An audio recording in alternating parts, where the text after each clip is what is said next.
Hello, everyone, and welcome to English Pod. My name is Marco. My name is Catherine, and today we're talking about something that's very common in high schools all across the English-speaking world. That's right. Today we are going to talk a little bit about sexual education, or also called sex ed. So you may be asking yourself what exactly this means, so let's take a look at this word on Vocabulary Preview. Vocabulary Preview. Okay, so more commonly than not, we're going to hear the phrase sex ed, ED, that stands for education. This is basically a class or a training about sexuality and safety when it comes to these issues.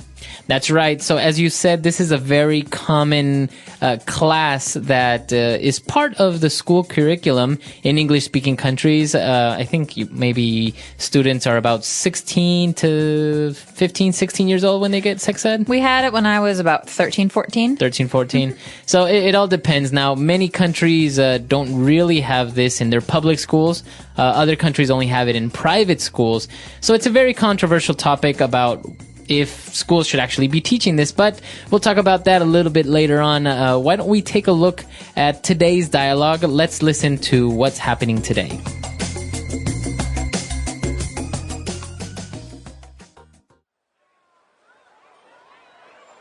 All right, settle down, everyone. As part of this school's curriculum, we'll be covering sex ed this week. Oh boy, yeah. Now, I want everyone to take this class seriously. Sexual education is very important, and I want you to ask as many questions as you can think of. Remember, there are no stupid questions here. Miss Carlton, what exactly is sexual education? Are you going to teach us like Kama Sutra and stuff like that? No, Jason, that's not actually what sex ed is. Basically, we will talk about sexually transmitted diseases, contraceptives, and how the male and female bodies work. My older sister is in college, and she takes what she and her friends call the pill. I never really understood what that is, but I know it has to do with sex or something. Good point, Jason. This will be the topic of our first class, contraceptives. As you mentioned, the pill is one of the many that exist. The birth control pill is taken daily by a woman in order to prevent unwanted pregnancy, but it does not protect her from contracting STDs from an infected person. Another popular method is using condoms. This is probably the best method if you have sex, since it not only prevents a woman from getting pregnant, but also protects you from STDs.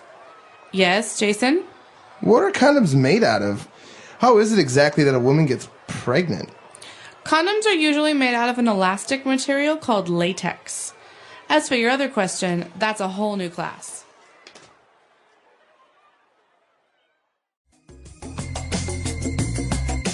All right, we're back. So now I'm sure there are a couple of words that we didn't really understand there. So let's take a look at a couple of them on language takeaway. Language takeaway. Okay, so one of the most common phrases you're going to hear when it comes to sex and safety when you're having sex is sexually transmitted disease, or STD. That's right. So the teacher actually mentioned the whole name, sexually transmitted diseases, and also she used the acronym STDs, or STD and STD.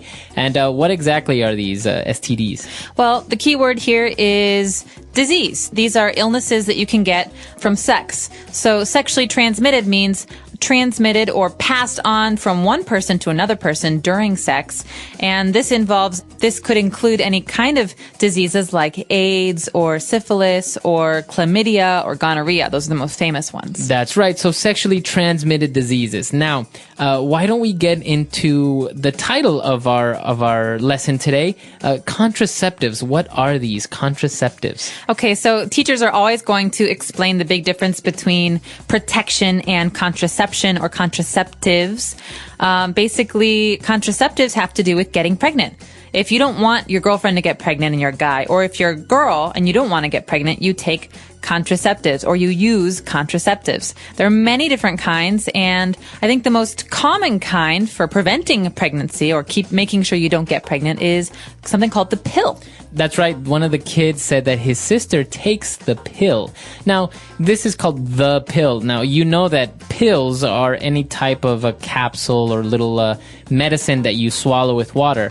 But what is the pill? Well, this is the birth control pill. So that's a long name. People often in conversation just say the pill, but it's called the birth control pill, and it's a pill that women take every day, or some of them different times, to prevent pregnancy. And so that means that you're trying not to get pregnant. That's right. Okay, so this is called a contraceptive. Now, as you mentioned, this is a contraceptive, so it will prevent you from getting pregnant, but it will not protect you. And as many of you may know, the most common form of protection against pregnancy and STDs are a little device called a condom.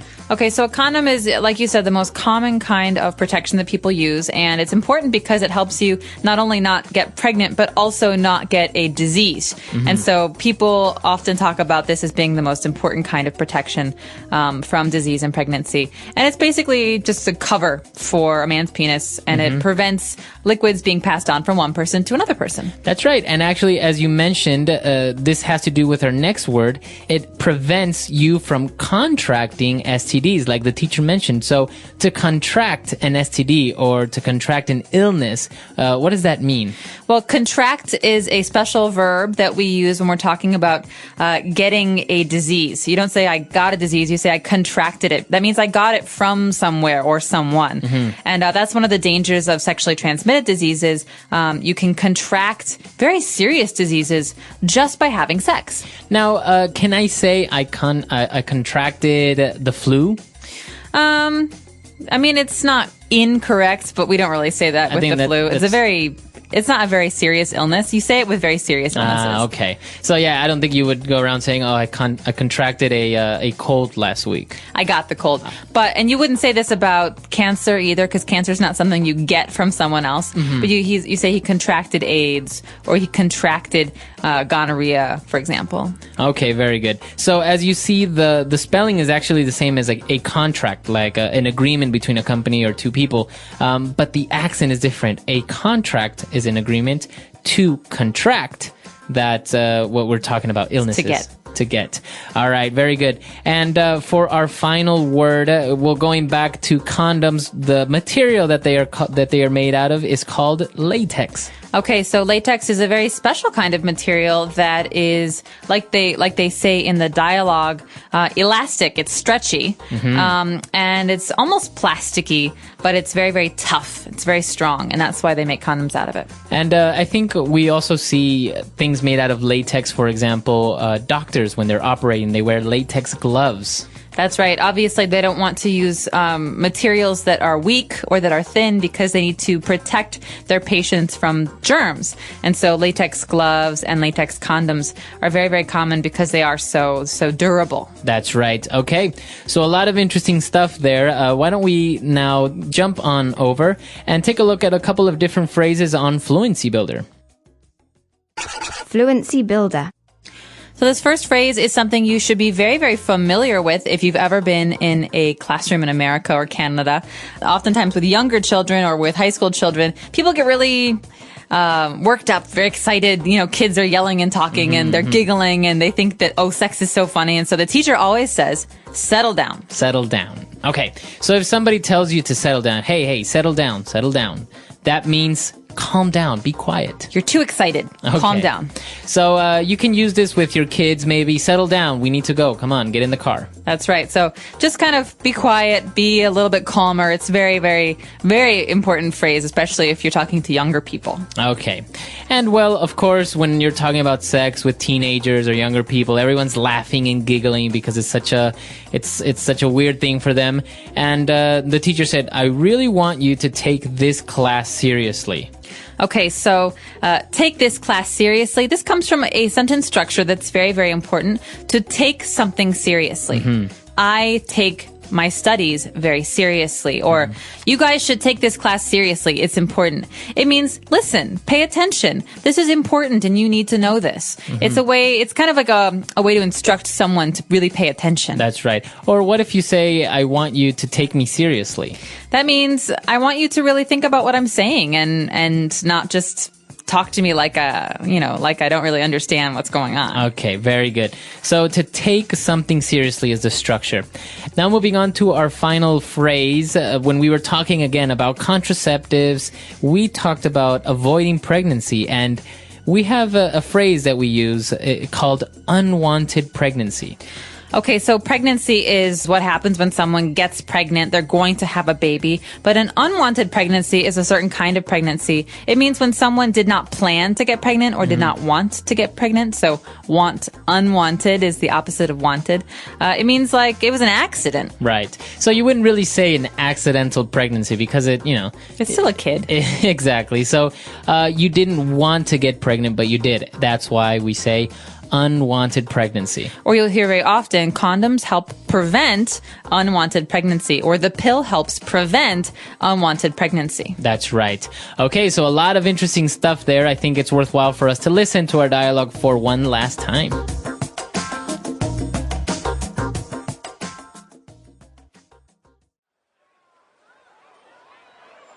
All right, settle down, everyone. As part of this school's curriculum, we'll be covering sex ed this week. Oh boy, yeah. Now, I want everyone to take this class seriously. Sexual education is very important, and I want you to ask as many questions as you can think of. Remember, there are no stupid questions here. Miss Carlton, what exactly is sexual education? Are you going to teach us like Kama Sutra and stuff like that? No, Jason, that's not actually what sex ed is. Basically, we will talk about sexually transmitted diseases, contraceptives, and how the male and female bodies work. My older sister is in college, and she takes what she and her friends call the pill. I never really understood what that is, but I know it has to do with sex or something. Good point, Jason. This will be the topic of our first class, contraceptives. As you mentioned, the pill is one of the many that exist. The birth control pill is taken daily by a woman in order to prevent unwanted pregnancy, but it does not protect her from contracting STDs from an infected person. Another popular method is using condoms.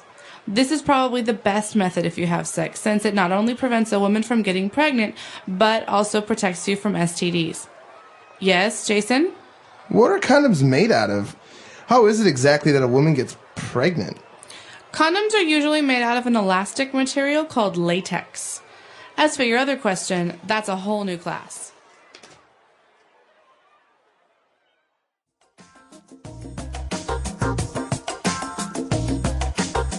All right, so coming back, we obviously didn't cover all forms of contraception and forms of protecting yourself against STDs, but I remember very clearly in school when we talked about this, they said the best protection, the best way to not get pregnant or to get STDs is celibacy. That's right. Celibacy is not having any sex. Okay. When I was in school, they said the safest sex is no sex. Yeah. Because there's always a little bit of danger. Yeah. And so this is something that I think they tell a lot of young people to scare them, but there is some truth to it. Yeah, of course. Now, what do you think about this topic? Do you think it's worthwhile and we should teach children sexual education, or many people protest against it and say this is wrong? We shouldn't be giving kids condoms when they're in high school.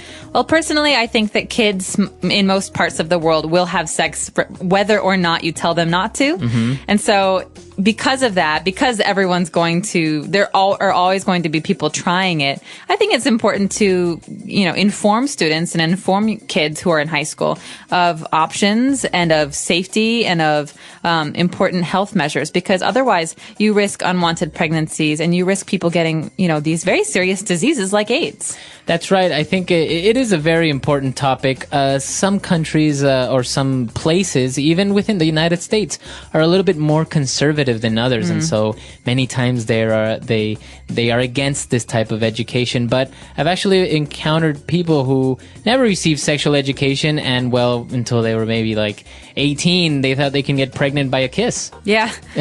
So I think that's one of the dangers. Obviously, there are both sides to this issue, and we're curious to know what you think. Do you think that sex ed should be a course or should be something that people talk about in schools, in high school, or in college? Do they do this in your home country? Let us know. Our website is englishpod.com. All right, we'll see you guys there. Bye. Bye.